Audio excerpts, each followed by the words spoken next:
Good evening, everyone. Welcome to another edition of Awaken the World Quick Talk. Tonight, what's the deal with witchcraft?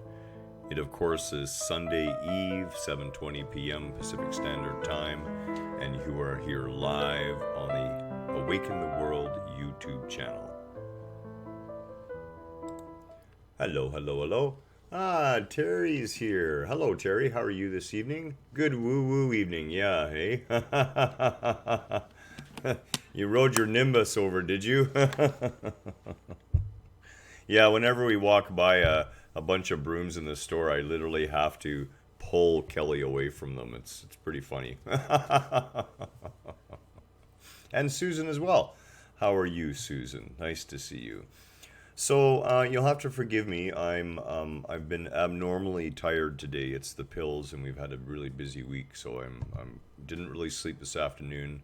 My lovely wife was kicking and bouncing and rolling around beside me. So I'm a little on the tired side tonight and a little bleary-eyed. But that's okay. We can do this. So this came about from a group member's. Yeah, you slept. From a group member's question regarding, when can you cast a positive spell on somebody? And I had asked Kelly to respond because I was a little busy, but I said to Kelly, I said, okay, so here's the deal. We're casting positive and negative spells on everybody all the time. And I want you to understand a little more deeply what a spell really is, okay? A spell is a label. And we all know how dangerous labels can be and how limiting they tend to make our reality. Another word for spell could be focused intention. Another word for spell could be focused intention combined with ritual or repetitive behavior that is symbolic in nature and has meaning. So where did we get the idea that we need a witch to cast a spell? Well, of course, this goes way back, and we can pretty much lay the blame almost solely on the back of Catholicism. You see, when Catholicism was trying to consolidate and build power throughout the Roman Empire, okay, what it would often do in order to usurp land and factories and properties of value, it was known as the Inquisition, right? And if you were the wife of someone's property whom they wanted, well, they would go after the wife. They would go after the woman. And they would label the woman a witch and, of course, associate that with being a handmaiden to the devil. And, of course, all these nasty images and Hollywood picked right up on it as soon as Hollywood was birthed and continued on with the misinformation. Anybody who would call themselves a witch today, a true witch, would be a practicer of Wicca.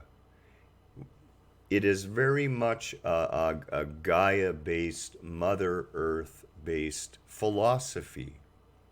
And part of that philosophy is that whatever you do to another is going to come back to you many times over, depending on which volumes you read and which texts you read. It goes from anywhere from 2 to 10 times or 20 times in return.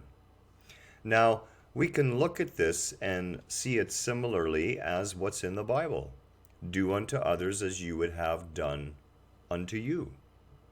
In other words, when you cast a spell of good intent on someone, when you have intention followed with ritual and action, whether that ritual and action happens to be sitting down for coffee or intoning the forest goddess, or other creatures in the forest to come to your aid in spreading this positive vibration on another person.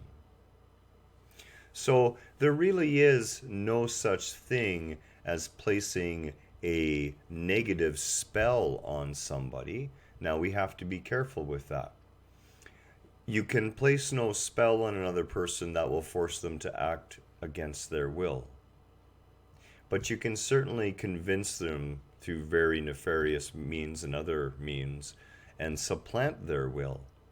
And that isn't done through spells. We do that all the time, and we can call it a spell if we want. A lot of times, it is done with negative intent.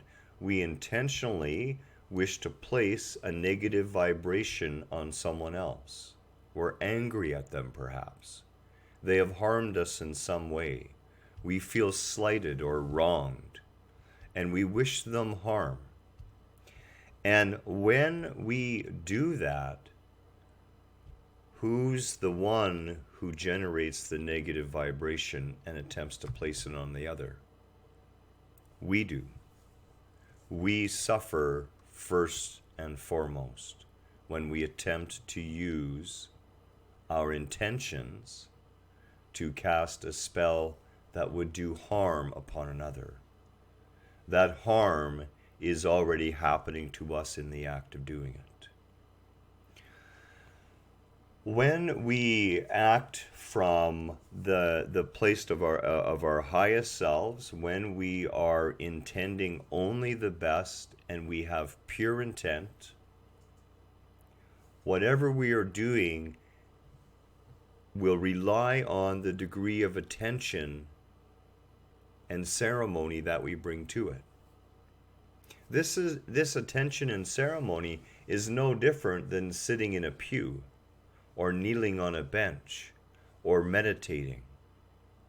It's just that through our programming, we've lent it some sort of strange, mystical, dangerous sort of activity to it, that people who would partake in this would somehow be not the same or not good, but somehow bad. And this is not the case. Everything in all of creation functions through your intention. That is the truly important aspect. So go ahead, put whatever spells you wish on whomever you wish, as long as you're doing so from that highest place of love and light within yourself, with the intent to help them, not to help them see it your way, but for them to see the light and the path that works for them. Much love to you, Day.